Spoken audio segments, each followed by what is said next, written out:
M&J Audio Theater presents Chet Chetter's Tales from the Morgue.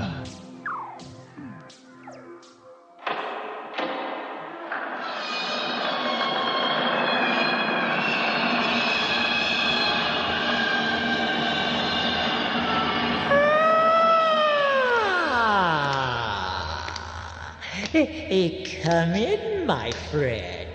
It's so nice of you to pay me a visit. I am Chet Chetter, the morgue attendant and resident storyteller. So sorry about this wretched humidity. The air conditioning is on the fritz, and the repairman is always slow to respond. Yes, perhaps the surroundings make him squeamish. Which is unfortunate, you see. In a morgue, things tend to spoil without adequate climate control.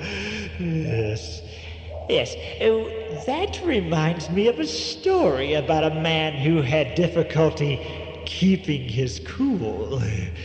The tale begins, appropriately enough, during a broadcast of a television weather report. Mr. Weatherman, what does the weatherman say today? Will it be warm with skies of gray? Will it be hot or cold or fair? Oh, what does the weatherman, what does the weatherman say? And good morning to you. I'm C.J. Carlson with your weekday weather outlook, and the news is quite good for most of the country today. That cool front we received a few days ago from Canada is keeping things comfortable and nice and cool. Looks like we'll continue on that path for at least another 3 days. Those of you... excuse me, I have a bit of cotton mouth. Those of you in the Midwest may want to look... Sorry, folks. In the Midwest, we're looking at a upper level disturbance. Can we go to a commercial, please? Go to a commercial. CJ, what's the problem? Sweating like a sumo wrestler down there. I know, I'm burning up. Jim, I don't think I can go on. Can you get Stu to wrap up for me, please? Stu, we need you on the floor, PDQ. Betty, take a look at CJ, will you? Okay. What's the matter, sweetheart? You're soaking wet. I'm on fire, Betty. Well, let me feel your forehead. Ow! Ooh! What's the matter? I burned my hand. Oh, come on now, Betty. No, I'm serious. Your forehead felt like a hot iron skillet. What? Look at my fingers. Oh my God. Oh God, I don't like this. I don't like this. No, calm down, honey. Now let's get in my car and I'll run you down to the clinic. No, downtown's too far away. I'm going home. It's closer. I'll drive myself, Betty. What are you going to do, CJ? I don't know. I don't know, Betty. Heaven to help me, I don't know.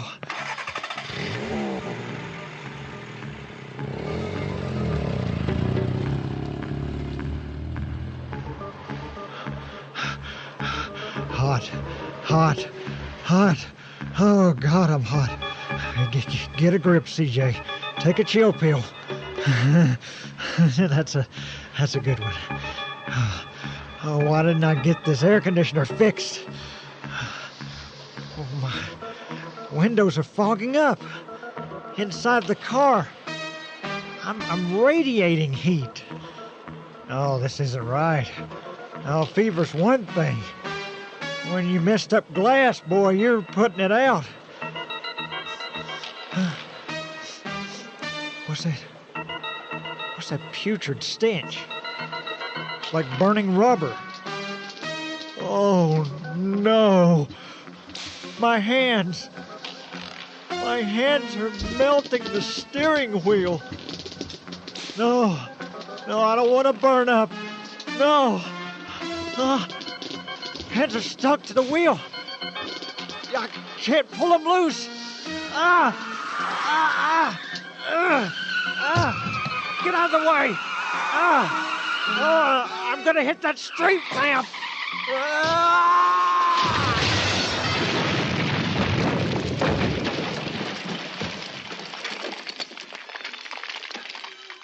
I got your bath ready, Paul. Nice and tepid, just like you like it. Well, I like it hot, too, on occasion, Ma. Why don't you join me in the tub and we'll have us a steam bath? Oh, Lord, I'm afeard your old heart just couldn't take it. Oh, now it'd take a heap of your loving to kill me, old girl. Oh, my. Oh, well. Well, get it, Paul. There's someone at the door. Well, yeah, okay. I guess I better answer quick. Might be opportunity. Sure took its time to come a-calling. Well, howdy do, sir. Oh, thank God you're home, sir. My name is CJ. I've had an accident. I need help. Could you please help me, mister? Please. Please help me. Jumping Jiminy, you are a mess, young feller. Come in. Okay. It feels like a scorcher out there. That's me, mister. That's me, you feel. What's that? I'm burning up. Who is it, Paul? It's some young feller, Ma. Appears he had him a little old mishap. My stars, it's the Channel 27 weatherman. Yes, ma'am. There goes that dead burn smoke alarm again, Ma. Did you burn the hominy grits? No. But look, mister, your shirt's on fire. My shirt's on fire. Oh, my God. My God. Now, don't panic, mister. Drop and roll. That's the ticket. The fire is spreading, Paul. Help him get that shirt off. Yeah. Let me give you a hand there, mister. Yow! Lord be the gracious, your fever struck something awful. I don't think it's fever, mister. I don't know what it is. Get him to the bathroom, Paul. Good thinking, old girl. Come on, mister. I got a bath full of water all drawn up for you. A bath? Yes. Thank you. And don't mention it now. And you get the rest of them clothes off, youngin'. You're starting to smolder again. Yes. The carpet's on fire. Well, toss some baking soda on it, Ma, and call the fire department quick. Oh, God, what's happening to me? Well, we'll study on that later, young feller. Right now, you get in that tub.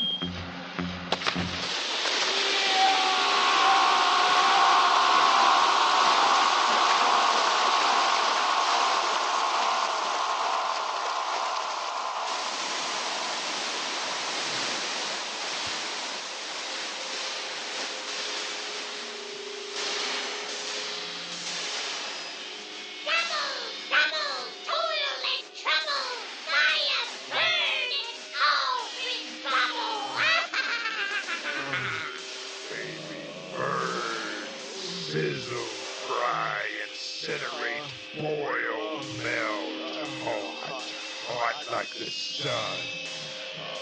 Burn, hot,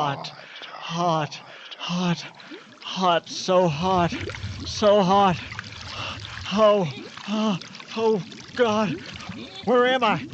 I'm being boiled alive. Help. Now, simmer down there, young feller. Simmer down. That's kind of funny, isn't it? Oh, it's you. Where am I? You're in my backyard swimming pool. Of course, with the heat you're putting out, it's more like one of them there jacuzzi baths now. Yeah, I feel like a Maine lobster. Where'd you get that fire suit? I borrowed it from the fireman. Oh. It's about the only ways I can get anywhere near you. Yeah. You're really cooking now, young feller. I know. You kind of blanked out after that bathwater hit you. Yeah. Sounded like a red-hot skillet being dunked in the tub. Yeah. Fireman helped move you out to the pool. Elsewise, you might have burned the house down. Well, I'm sorry I've been so much trouble. Not at all. You may have saved me from total incineration, though. I'm still hot as hell, but this water seems to be controlling it slightly. Well, sir, I've been studying on your little dilemma there, young feller. You have? And I'll be sworn to gracious if it ain't a sure enough poser. Yeah, well. Now, I done ruled out that spontaneous human combustion, you see. Yeah. 'Cause I hear that a feller just goes up like flash paper when that happens. Yes, I know. So I took the liberty of calling the Institute of Unexplained Phenomena. Just up the road there. They observed me a couple of years back, 'cause my teeth were glowing in the dark. Turned out it was some sort of radioactive toothpaste they was using on us in the service. The Institute of Unexplained Phenomena? Yeah, sure, that's what they call her. Oh, here comes that head scientist right now. Oh. Evening, Professor Hadcliffe. Hello, Mr. Kennel. You seem to be battling old age with quite some vigor today. Well, I'm tolerable, sir, thank you. Mr. Carlson, I Yes. must tell you I'm a great fan of yours. Well. I set my outdoor activities by all of your weather reports. Well, thank you. You can just call me CJ. Well, if you'll forgive me, I cannot shake your hand, but we must get straight down to business, Mr. Carlson. Okay. I would like to have you come down to the Institute for some observation, with your permission, of course. Well, how in the world would you get me down there? I'm kind of hot to the touch. Just leave it up to me, Mr. Carlson. We're going to have some assistants wrap you up in asbestos blankets. Then you will be transported to our lab in our special flame-retardant van. Well, at this point, I'll try anything. Okay, bring out the asbestos blanket. Good afternoon, folks. Kyle McKenzie here with Channel 27's roving Eye on the News. I'm standing outside of the city's Institute of Unexplained Phenomenon, where C.J. Carlson, Channel 27's even-tempered weatherman, is being quarantined for close observations. So far, the only information I've been able to obtain is that our chipper meteorologist is suffering from a baffling disorder that is causing his body temperature to rise at an alarming rate. Yipes. The busy brains at the lab are tight-lipped about their research at this point, but I can tell you I see a lot of men dressed in flame-retardant suits walking around. CJ, old buddy, find yourself a shade tree, pal. The forecast for our cyclone spotting amigo, hot and getting hotter. You can bet your firstborn this roving eye guy will continue to spy on this sizzling situation. But for right now, we can only speculate on the bubbling activity simmering within these Institute walls. So you're keeping the poor feller in an icebox, Mr. Heathcliff? Actually, it is a large refrigeration unit used to neutralize volatile materials. Well, sakes, you don't want to neutralize the man, do you? Well, actually, the idea is to control his temperature progression. Eh? You see, the unit can reach a sub-zero level of minus 2,000 degrees centigrade. Whoa, Nelly. Well, I bound that cool him off some. Well, that is the intention. Here we are. We're standing in front of it right now. Eh? He's in there? Oh, no. Feels hotter than a Ben Franklin stove stuffed full of cord of wood. Well, right now it's at 200 degrees Fahrenheit, and it's rising steadily, I'm afraid. Burn it. We can communicate with him through this transmitter, but just a few words. We'd better let him rest. All right, sir. Mr. Carlson, you have a visitor. Howdy there, young feller. Chin up now. Don't lose your cool. Dead burning, I should have said that. Well, thanks for the kind word, Paul Kettle. Say, anybody want to bake a cake? Toss a rump roast in here and I'll bake us dinner.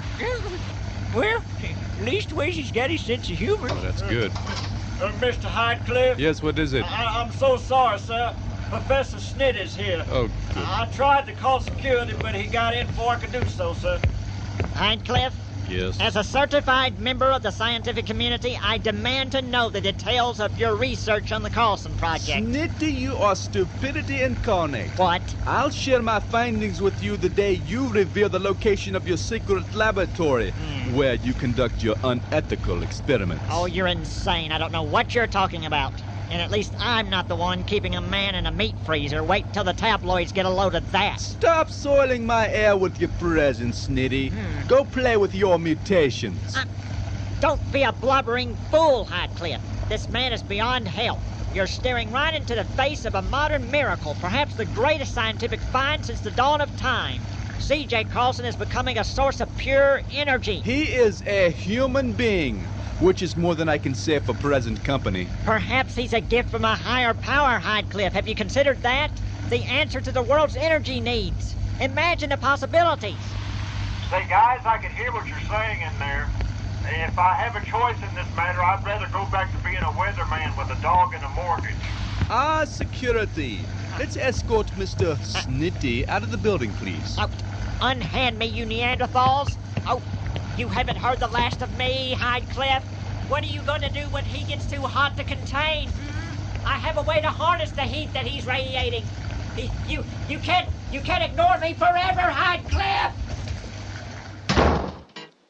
Late that night, the persistent Professor Snit crept into the laboratory with 2 assistants and chloroformed the security guard. Dressed in heat-resistant suits, they kidnapped Mr. Carlson, who was burning with white-hot intensity, and transferred him into their own heavily insulated van. Hydecliff is such a fool. He would actually sacrifice the greatest scientific find in this century for the life of a worthless human being. But now we have him. Well, we must hurry, Snitty.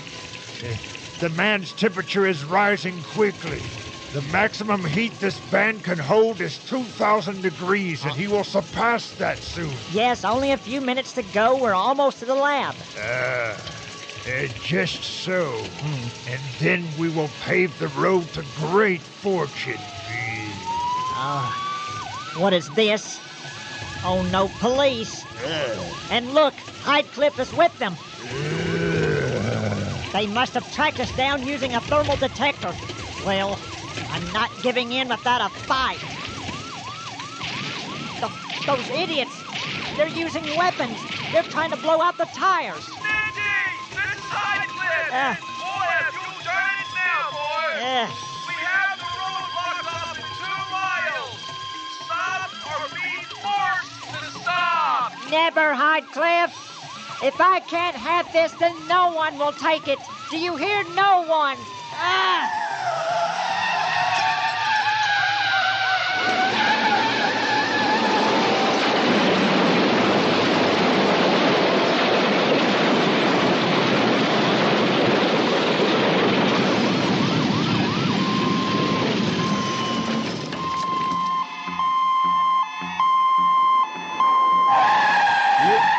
You men stay here.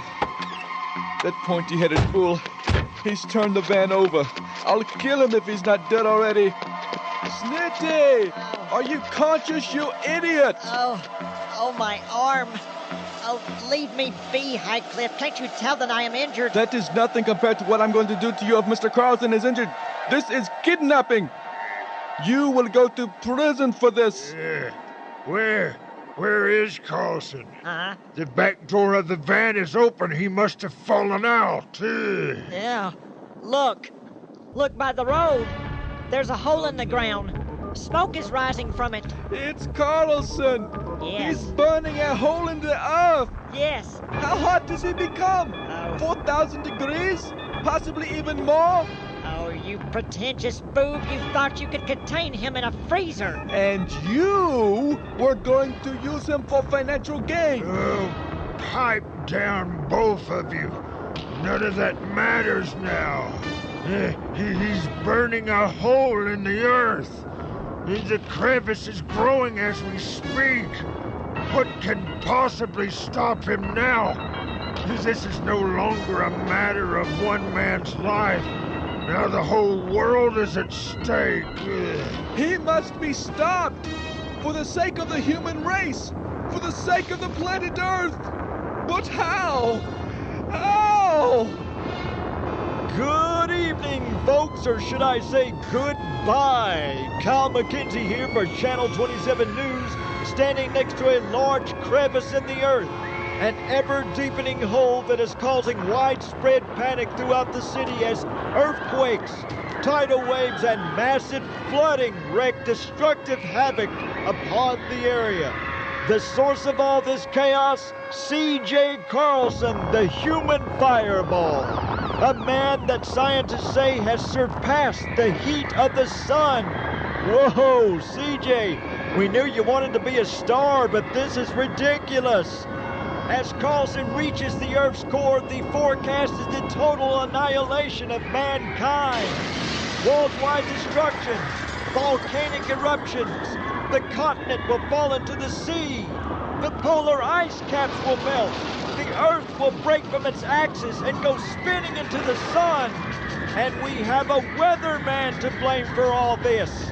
Well, there's irony in there somewhere, folks, but I'm too stricken with terror to find it. Until we meet in the afterlife, this is Kyle McKenzie saying...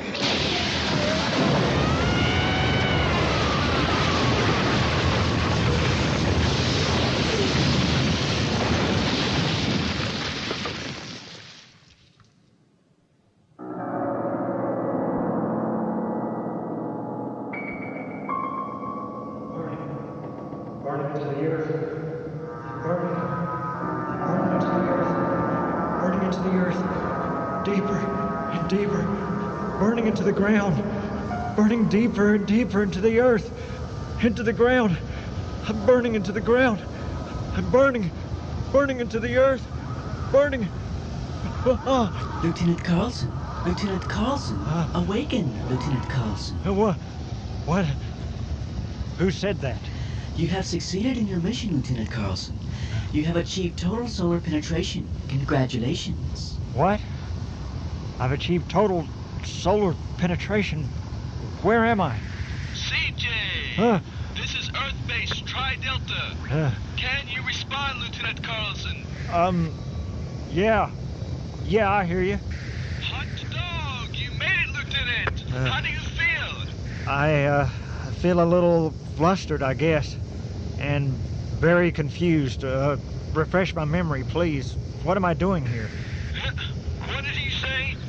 Hey, CJ, old buddy, don't tell me you slipped through the greatest mortal achievement in scientific history. Yeah, I'm afraid to say I did just that, I think. Look, you are Lieutenant Carlson.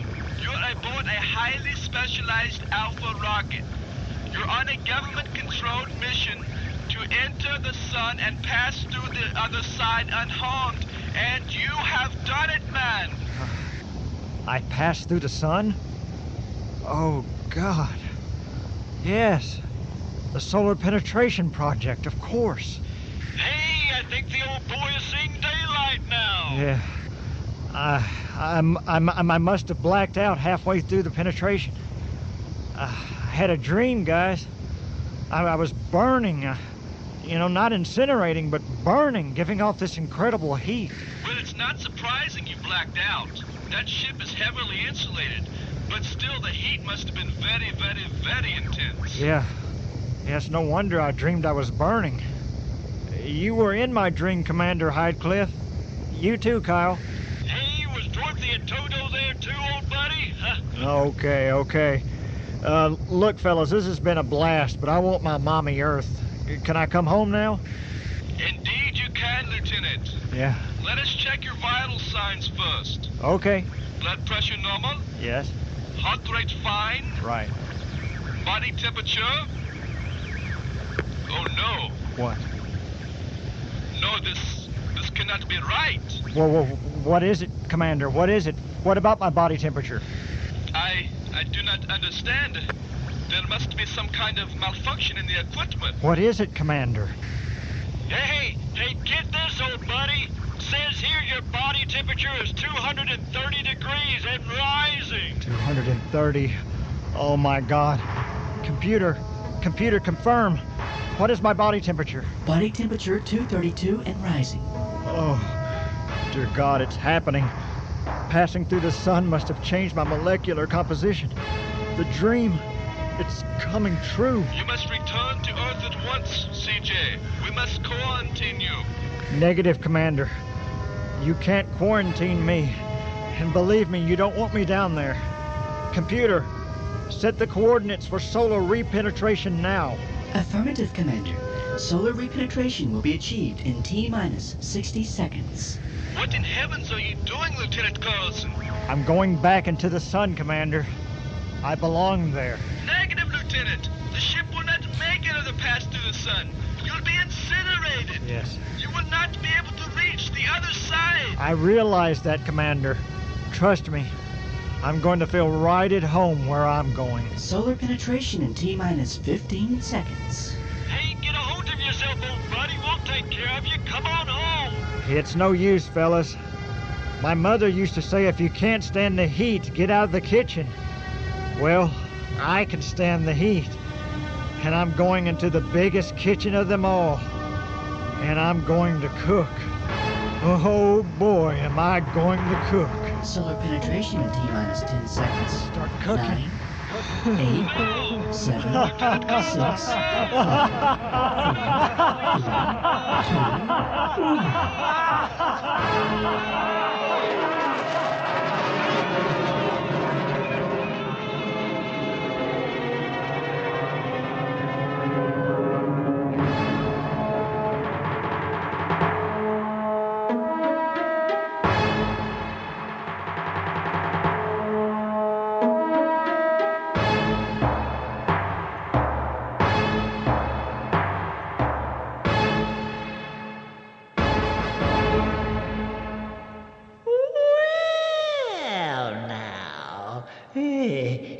That was a scorching tale, was it not?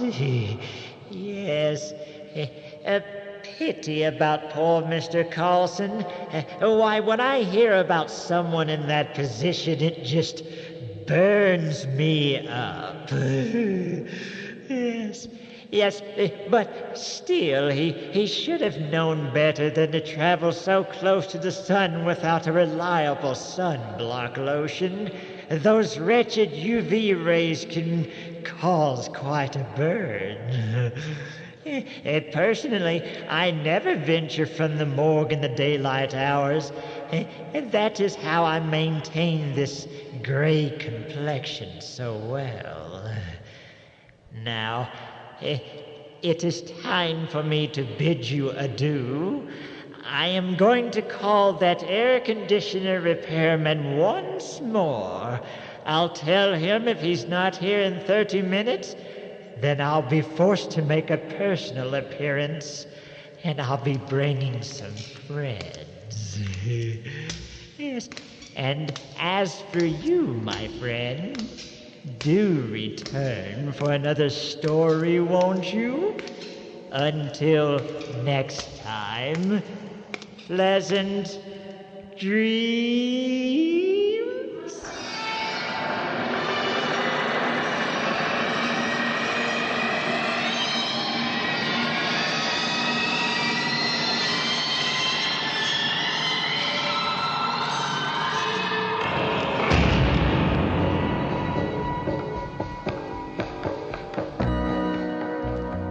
You have just heard Chet Chetter's Tales from the Morgue. Today's installment, If You Can't Stand the Heat. The names and characters portrayed in this production are fictitious. Any similarities with actual people, living or dead, is purely coincidental.